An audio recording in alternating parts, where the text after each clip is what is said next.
हमारे घरे में हमारे बच्चों को कहा गया गोली मार देंगे। के माई दूध पी ले, मार के दिखाओ।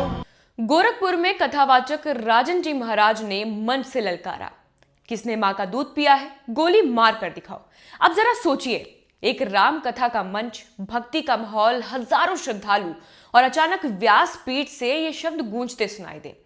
ये मामला है उत्तर प्रदेश के गोरखपुर का, जहां मशहूर रामकथा वाचक राजन जी महाराज की रामकथा चल रही है।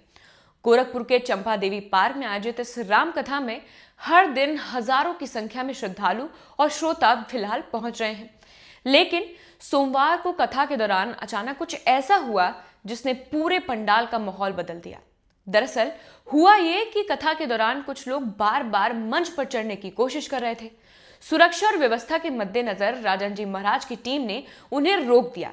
बस यहीं से बात बढ़ गई, बहस शुरू हुई और आरोप है कि राजन जी महाराज की टीम को गोली मारने की धमकी तक दे दी गई।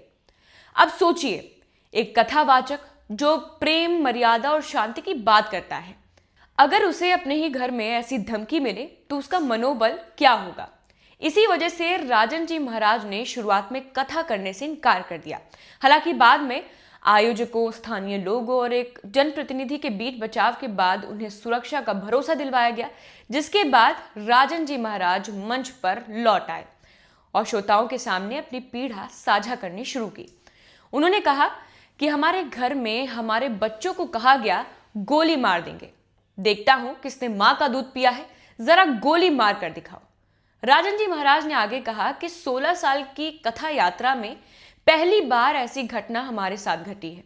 गोरखपुर, देवरिया, सिवान सब हमारा घर है। अपने कड़े शब्दों के बीच राजन जी महाराज ने एक भावुक अपील भी की। उन्होंने कहा कि हम प्रेम से कथा गाने आए हैं और आशा करते हैं कि आप सभी प्रेम से सुनिए, व्यवस्था बनी रहे, यही हमारी अपेक्षा है।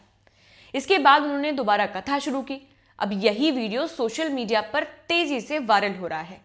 कुछ लोग कह रहे हैं कि महाराज जी का यह आक्रोश हालात का नतीजा था, तो कुछ लोग सवाल भी उठा रहे हैं, क्या धार्मिक मंच से ऐसे शब्दों का इस्तेमाल उचित है या नहीं। अब सवाल खाली किसी एक बयान का रह ही नहीं गया, सवाल उस मर्यादा का है जिस पर भक्ति के मंच टिके होते हैं, जहां प्रेम हो, श्रद्धा हो और सुरक्षा भी उतनी ही मजबूत हो। अब जरूरत है गुस्से की नहीं, समझ और संयम की। आप इस घटना को कैसे देखते हैं? अपनी सोच, अपनी राय हमारे साथ साझा जरूर कीजिएगा। फिलहाल आप देखते रहिए नादी टीवी यूपी। मैं हूं आपके साथ कनिका शुक्ला। धन्यवाद।